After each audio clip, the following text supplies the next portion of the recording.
नमस्कार मित्रांनो, मायबोली मराठी या मराठी यूट्यूब चॅनलवर तुमचं सर्वांचं मनापासून स्वागत आहे। आज आपण पाहणार आहोत महाराष्ट्रातील ताज्या आणि महत्त्वाच्या ठळक बातम्या। राज्यातील 10 महत्त्वाचे निर्णय उद्यापासून लागू होणार आहेत। चला त्याची थोडक्यात आणि सोप्या भाषेत माहिती जाणून घेऊया।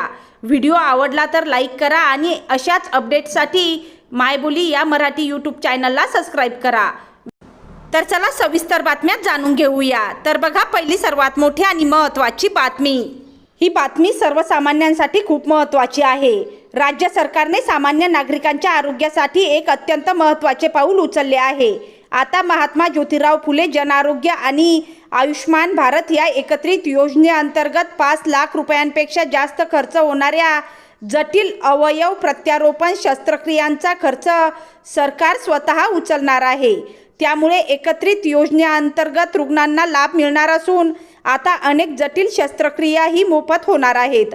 नव्या धोरणानुसार आतापर्यंत ठराविक मर्यादित उपलब्ध असलेल्या उपचारांच्या खर्चाची मर्यादा ओलांडल्यास उर्वरित खर्च राज्य सरकारच्या राखीव निधीतून भागविण्यात येणार आहे।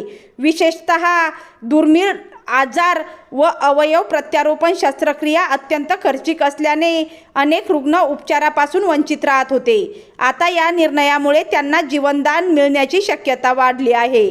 या योजनेअंतर्गत अर्जांच्या छाननीसाठी विशेष समितीची दर शुक्रवारी बैठक घेऊन तातडीने निर्णय घेण्याबाबतही शासनाने आदेश दिले आहे।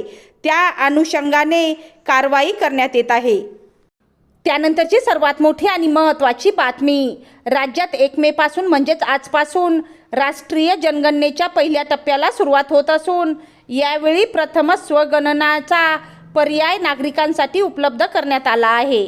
हा टप्पा ऐच्छिक असणार असून 1 मे ते 15 मे या कालावधीत नागरिकांना अधिकृत संकेतस्थळांवरून स्वतःच्या कुटुंबाची माहिती ऑनलाईन भरता येणार आहे।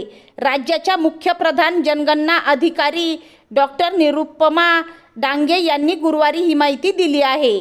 देशातील पहिली पूर्णतः डिजिटल जनगणना ठरणार असून नागरिकांच्या सहभागाला यामध्ये विशेष महत्त्व देण्यात आले आहे। जनगणना प्रक्रिया यशस्वी होण्यासाठी नागरिकांनी स्वयंस्फूर्तीने माहिती द्यावे असे आवाहन प्रशासनाने केले आहे। त्यानंतरची सर्वात मोठी आणि महत्त्वाची बातमी बघा। 2 लाख रुपयांपर्यंतच्या शेतकरी कर्जमाफीसाठी ॲग्रीस्टॅग फार्मर ID अनिवार्य करण्यात येणार असल्याच्या चर्चेने जोर धरला आहे। राज्याचे मुख्यमंत्री देवेंद्र फडणवीस यांनी 2026-27च्या अर्थसंकल्पात पुण्यश्लोक अहिल्यादेवी होळकर शेतकरी कर्जमाफी योजनेची घोषणा केली। या योजनेअंतर्गत शेतकऱ्यांचे 30 सप्टेंबर 2025 पर्यंतचे पीक कर्ज माफ करण्यात येणार आहे।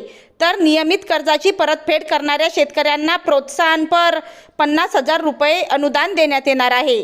शेतकरी कर्जमाफीचा लाभ पात्र शेतकऱ्यांना मिळावा यासाठी फार्मर ID अनिवार्य करण्याची शक्यता व्यक्त केली जात आहे। केंद्र सरकारने राज्याच्या मदतीने शेतकऱ्यांच्या जमिनीच्या पिकांच्या नोंदी डिजिटल करण्यासाठी ॲग्रीस्टॅग प्रकल्प राबवला आहे। राज्यात आतापर्यंत 1,32,80,784 खातेदारांनी फार्मर ID साठी नोंदणी केली आहे। तर अद्यापही सुमारे 30 ते 35 लाख खातेदारांनी फार्मर ID साठी नोंदणी केलेली नाही। त्यामुळे शेतकऱ्यांनी फार्मर ID साठी नोंदणी करावी। त्यानंतरची सर्वात मोठी आणि महत्त्वाची बातमी बघा। राज्यातील रिक्षा आणि टॅक्सी चालकांना मराठी भाषा येणे अनिवार्य करण्यात आले आहे। त्यामुळे स्थानिक नागरिकांना संवाद साधणे सोपे होईल। नियम न पाळल्यास कठोर कारवाई होऊ शकते। त्यानंतरची सर्वात मोठी आणि महत्त्वाची बातमी। सरकारी अधिकाऱ्यांसाठी काही नवीन नियम लागू करण्यात आले आहेत।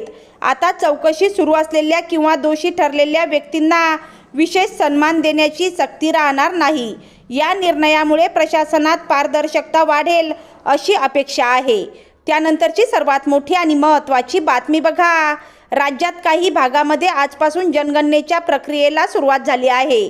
नागरिकांनी योग्य माहिती देऊन या प्रक्रियेला सहकार्य करावे असे प्रशासनाने सांगितले आहे। ही माहिती भविष्यातील योजना ठरवण्यासाठी महत्त्वाची ठरणार आहे। त्यानंतरची सर्वात मोठी आणि महत्त्वाची बातमी बघा। 12वीच्या विद्यार्थ्यांसाठी महत्त्वाची बातमी म्हणजे निकाल लवकरच जाहीर होण्याची शक्यता आहे। लाखो विद्यार्थी आणि पालक या निकालाची वाट पाहत आहेत। निकालानंतर पुढील शिक्षणासाठी प्रवेश प्रक्रिया सुरू होईल. त्यानंतरची सर्वात मोठी बातमी, 1 मेपासून काही आर्थिक नियमांमध्ये बदल करण्यात आले आहेत. याचा परिणाम बँकिंग व्यवहार, कर्ज आणि बचत योजनांवर होऊ शकतो. यामुळे नागरिकांनी नवीन नियमांची माहिती घेणे आवश्यक आहे.